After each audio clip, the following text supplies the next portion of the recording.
Coming up on today's swim episode. You can swell into the next section. What I mean by swell, there's a musical term called crescendo, and you've probably heard of this term. And it's basically where you have a sound or an instrument that starts low in volume. This is Swim, Success with Music.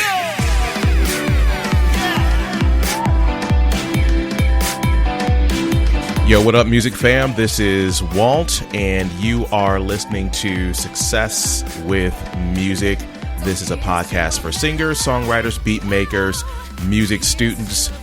Hey, we are about the music life. Hey, again, my name is Walter, and you are listening to the Success with Music podcast. We call it SWIM for short, SWM. And again, this is a time and a place where you can get some tips, insight, and information about taking your music game to the next level. I appreciate you tuning in and listening to the episode today. If you happen to be brand new to the episodes and the podcast, go ahead and subscribe now. That way, when we drop new content, you will be the first to hear it. Know that we are out there on Apple Podcasts, and we're also on Spotify. So just look up Success with Music and maybe the letters SWM, and you should find us pretty easily. The last episode that we had, we were just entering into our Corona lockdown here. And unfortunately, at the time of this recording, we are still under this this pretty restrictive lockdown with all the craziness in the world. So I'm hoping that you're well, your family's well, and maybe you're right now listening to this podcast to up your music game and grind out some ideas as, maybe you have some extra time on your hands. And with that, I want to get to a topic today that will help you from a songwriting and a production standpoint. So yeah, I want to go ahead and get into this topic today, and we're going to be using some audio samples to really drive home the point. All right, so let's get it.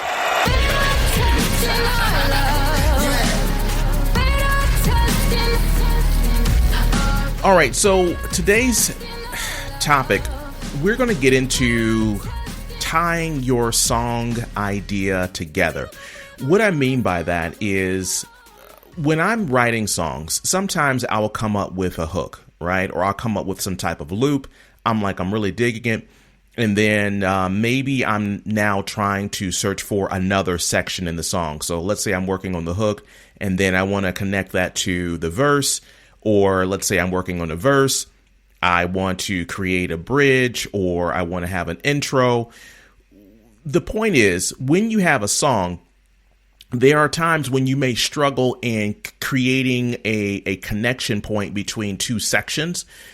I don't know about you, but there's been instances where I've created a song and I felt like the song as a whole was like I just kind of threw things together. It felt like the different sections in the song really did not fit together.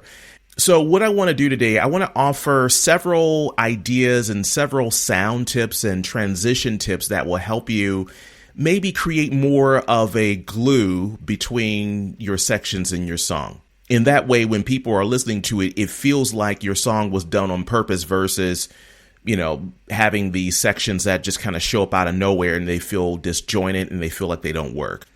As I get ready to play my music example here, you will know exactly what I'm talking about. All right, so with that, let's go ahead and get into this episode and some tips about creating connection points between your song sections. Let's get it. All right, so what I want to do is I'm going to play two sections that belong to one song. And this is going to be an instrumental. I created this piece of music for this show today. So it's not meant to be some super highly produced, polished music work. It's really just to be an example for how you may have very different sounding sections and ways of tying these sections together. So I'm going to play you this little track here. I forget how many bars there are, but you'll hear it. You'll hear one style or one sound, and then you're going to hear a completely different section. And I purposely changed the chord progressions and kind of the feel for the separate second session to really make it feel as though you're dealing with two separate ideas altogether. All right, so let me play it for you.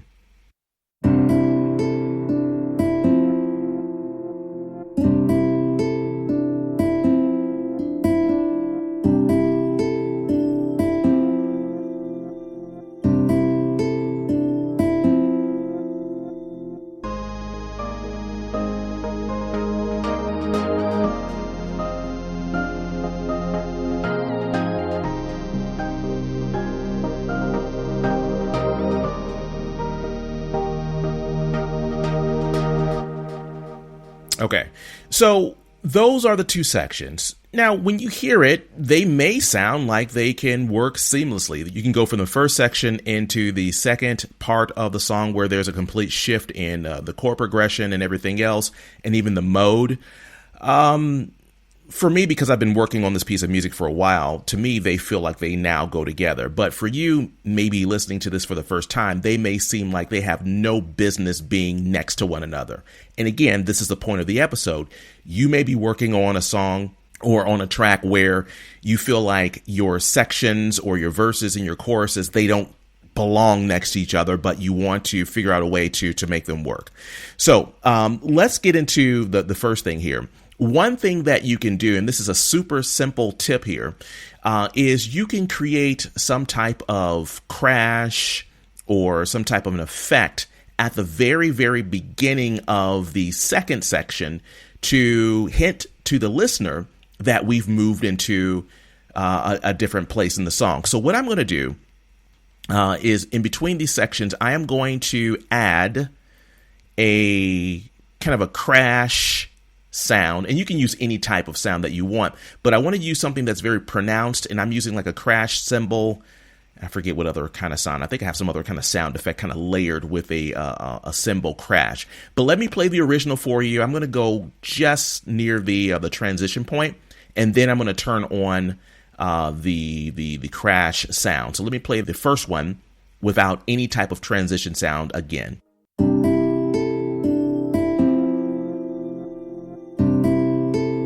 So the transition is coming.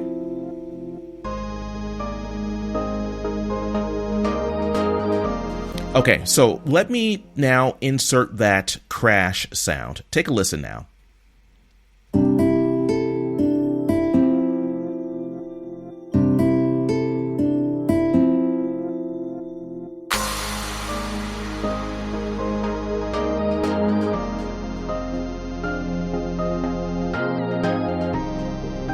Okay, so hopefully you heard that, and actually now that I'm thinking about it, there's kind of a clap sound and my crash cymbal, and on the clap I just put like some ridiculous huge reverb on it. But that sound alone gives the listener kind of a subconscious clue that we've moved into a different section.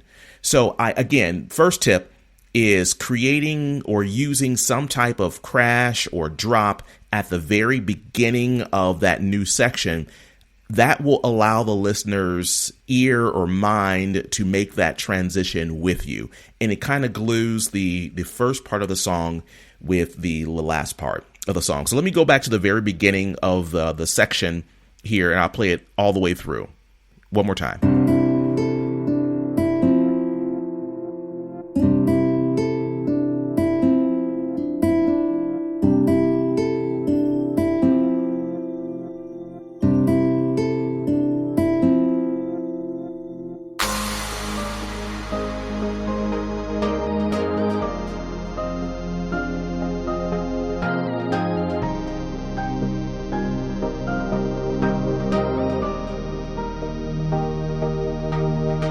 Okay. All right, let's move on to the next tip here. So I'm going to mute that, and we're going to go on to the other thing that it may help you transition between sections. This next one here is you can swell into the next section. What I mean by swell, there is a musical term called crescendo, and you've probably heard of this term, like in band class, or if you've taken lessons, you've heard about this. And it's basically where you have a sound or an instrument that starts low in volume, and then it goes higher, higher, higher, higher, until you reach some type of peak, right? So we have a crescendo, or we're going from low to high. What I'm doing here for this particular section, or to achieve this particular sound, is I'm using a sound effect, and I'm also using a reverse crash. So that cymbal sound that you heard a second ago, I'm going to reverse that, make it go backwards, and then I'm going to swell or crescendo into that brand new section. So the reverse sound or the swelling sound will begin in the first section, and it will stop right at the very beginning of the next section, and giving us the listener kind of this build up or anticipation for something different at the end of that swell or that reverse or that crescendo. All right, so this will make more sense by me simply playing it. So let me go back to the beginning of the section and then listen for that reverse sound. Here we go.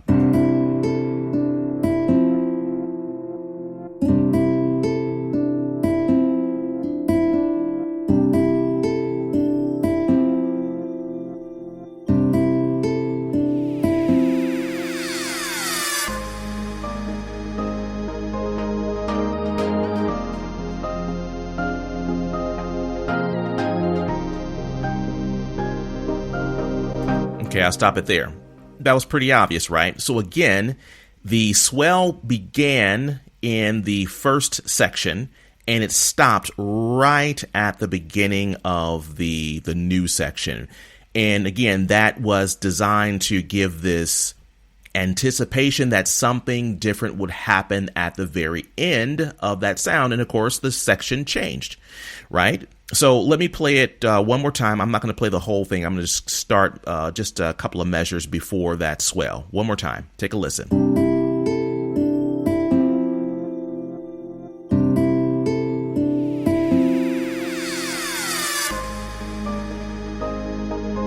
You hear it? All right. All right, let's move on to our next tip for a transition scenario here for these two seemingly separate sections. One other trick I like to use is blending the first and the second section with some type of sound effect. So in the first tip, I mentioned having a crash or some kind of drop sound that happens at the very beginning of the new section. Or just a second ago, we had a sound that happened at the very end of a section. Well, you can actually combine the two, meaning you can have a sound that starts at the very end of a section and kind of carries over into the beginning of the section, and it acts as a bridge between the two places. So for this example, I used looks like some type of chimes, and then I used some other type of sound effect to blend those two sections together. So let me go back to the beginning and take a listen. So again, you have this chime sound, the sound effect sound, and again, it's acting as a bridge. So it's kind of smoothing the very end and the very beginning of the next section together. Take a listen.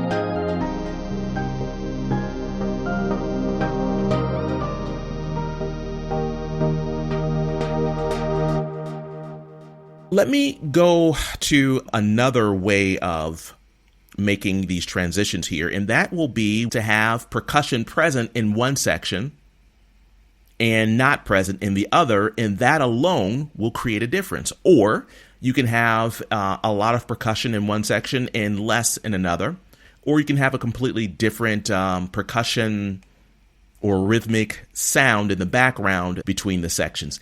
In this example, I'm simply going to drop in a drum kit on section number 2 that will cue to the listener. We are in a brand new area. All right, so take a listen as we add percussion in section number 2. Here we go.